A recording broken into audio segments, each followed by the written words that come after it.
Now, of course, there was no way I was not going to revisit the Spyro trilogy. Just like Crash, Spyro was one of the first reviews that I posted on this channel, and with the news of Microsoft purchasing Activision, essentially giving Spyro a new home, I thought it was only right that I showed this adorable purple dragon some love.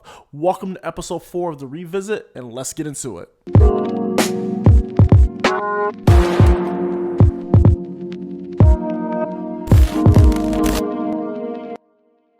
So just like Crash, I was introduced to Spyro during the Christmas of 1998. I woke up that morning not only to see Crash Bandicoot 2, but a copy of Spyro The Dragon 1 under the tree, and this is one of the games that blew me away. This is one of the first games that actually featured an open area sandbox to run around in. Not only that, but it had different things to collect, whether it was the crystallized dragons, gems, eggs, and much more, introducing me to the whole collectathon genre.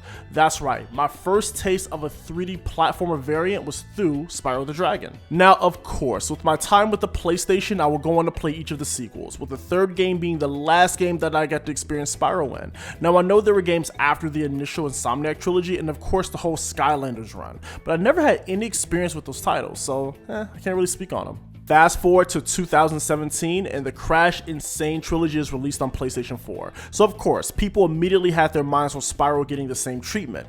Ever since the PS1 era, Crash and Spyro were always compared and put together. They were the two major players during that era during PlayStation, and people always associated one with the other. So much so that Universal actually made an official crossover game on the Game Boy Advance. Never played these for myself, but I'm mildly curious. So a year later, in 2018, we finally got what we asked for: Spyro Reignited Trilogy. All three games reimagined from the ground up. In the driver's seat this time, we have toys for Bob, who was mostly known for the Skylanders series, and now the well-received Crash Bandicoot 4 It's About Time. Now, one thing I noticed, the games definitely has more of a toy box aesthetic, more so in the character models. Part of me kind of missed the PS1 models, but I've warmed up to the newer look of the cast of characters. The open areas and environments, though, they are beautiful and the colors really pop off the screen. So starting with Spyro 1, the game starts us off with a TV interview taking place in the Land of Dragons, where this broadcast was being watched by no other than Nasty Nork himself. The dragon starts saying some not so nice things about Nasty, and well, he decides to crystallize the entire Land of Dragons, and well, that sets us up on our adventure to save the land. Fairly simple story and easy to follow, so in comes Spyro and his best friend Sparks. Right from the beginning, you were hit with such a visual treat. As someone who grew up with the original game, seeing this was absolutely wonderful. The same can be said about the other hub worlds in the game, but Artisans in particular always stood out to me aesthetically. Since the game is essentially collectathon, you run around each world, including the hub worlds, collecting all the gems, dragons, and dragon eggs to get 100% completion. Now, of course, it's not required to complete the game, but why not? How can you not collect everything? Each of the stages that can be found in the hub world share similar themes to that particular world. Each world acts like a sandbox for you to run around and collect things, with the dragons being your main objective. Once you free enough dragons, you can fight that area's boss, which usually consists of flaming them until you reach the end of the given stage. The boss fights are not really that interesting, but it's cool that they're here.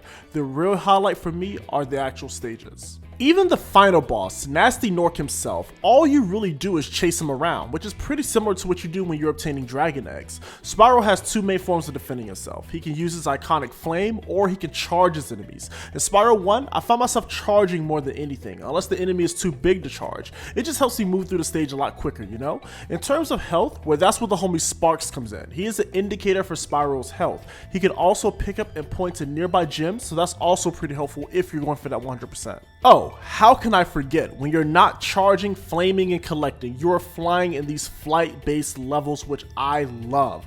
These levels are actually the highlight for me in any Spyro game. They're so fun, and once we get to the later games, I can't wait to talk about those.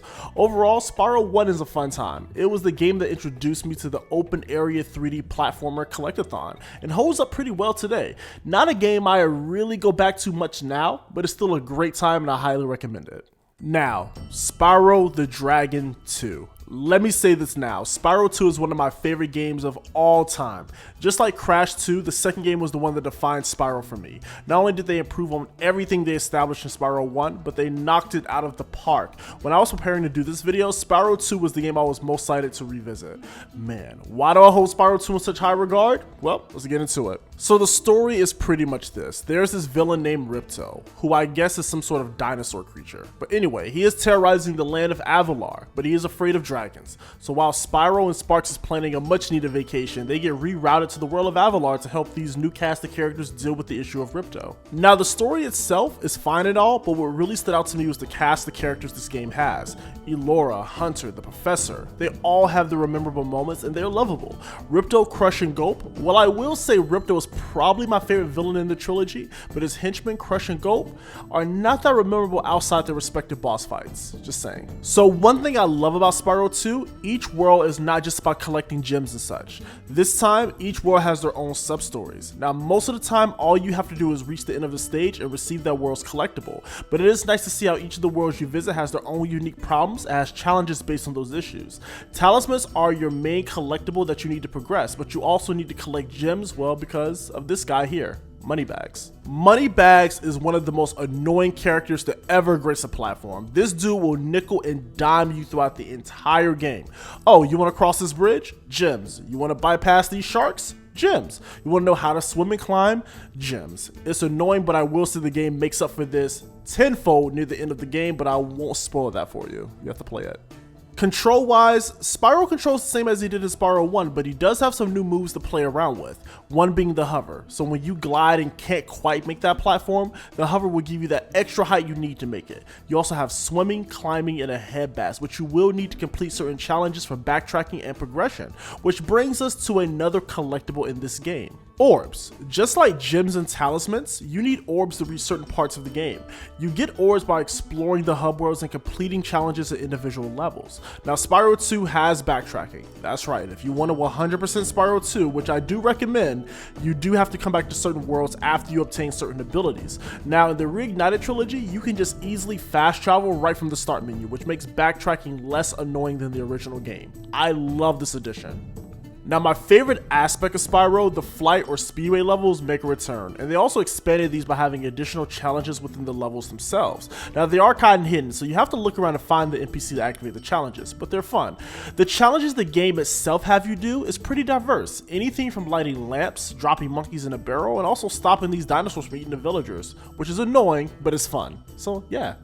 Now there are 3 bosses in this game: Crush, Gulp, and Ripto himself. Crush uses these platforms to give him elemental projectiles. The goal is to flame him while he's switching platforms until you drain his health. Gulp, on the other hand, is equipped with these beams on his back and will charge at you. Now you stop him by using these bombs and barrels to drain his health down. Ripto himself is the final boss. You attack him using superpower versions of the moveset that you already have thanks to the orbs. This boss fight is much better and much more in depth than the boss fight in the first game. Once Ripto is defeated, Spyro and Sparks can finally take that well-deserved vacation at Dragon Shores. Overall, Spyro 2 is my favorite game in the trilogy. I love the improved gameplay, the challenges within the gameplay, and the boss encounters. This was one of the first games I ever 100%ed, and every time I play it, I make sure I hit that 100% completion. There are a few levels I'm not too fond of, but overall, I love this game to death. Let's move on to Spyro 3. So Spyro 3, Year of the Dragon. This is actually the game I have the least experience with growing up. I remember renting this game a couple times from Blockbuster back when that was a thing, but I would usually just clear the first world and not play much after that. So when the Reignited Trilogy came out, this was the game I was most curious about because I never got the chance to beat it as a kid. So let's see what we're getting ourselves into. Well, first off, this game to me is pretty much a combo between Spyro 1 and 2. I say Spyro 1 because not only are you back to collecting dragons and chasing these guys down for dragon eggs, but the enemies are back to dropping gems like they did in Spyro 1. Spyro 2 because each world has their own sub-story and issues that you have to solve to progress. There's no talismans to collect and there's no orbs, just dragon eggs and gems. Back to basics. So Spyro 3's plot. It's okay. Pretty much you have this evil queen and the apprentice Bianca, who I actually like as a character. The queen wants to use the dragon wings to make a spell for immortality, so it's up for Spyro and his friends to put a stop to this. The story is pretty simple, just like the previous 2 titles, and I think Bianca is a great addition to the cast of characters. This game also introduces the Rhinox, which I hear gets used throughout the entire series on the Game Boy Advance. Interesting. Gameplay wise, this is kinda where I fall off with Spyro 3. Now Spyro controls how you would expect him to with all the moves you purchased from Moneybags in the previous game, which are unlocked from the very start. Oh, guess what? He's back too. Go figure. But it's all the other forms of gameplay they introduced that makes the game feel a bit bloated. And don't get me wrong, I like the family of characters, it's just a bit much. But I did end up 100%ing this game, so I guess I did have some level of fun here. The boss fights were, okay, and the level design this time around, I don't know, it just didn't capture me like Spyro 1 and 2. They also added these skateboarding sections with Hunter, and you know what, never mind. I also felt the speedway sections were the weakest here. I do appreciate them increasing Spyro's movement speed, but still, they just did not stick out to me like the ones in Spyro 1 and 2. Spyro 3, Year of the Dragon, overall is a fun Spyro game, but the one I found the most draining and exhausting to play. Out of the trilogy, this is probably the one I wouldn't go back to once I completed it. Overall, Spyro Reignited is a beautiful trilogy of games, whether you grew up with the classics or not. There is something here for everyone to enjoy. I thank you all for joining me on this revisit, and I'll see you next time.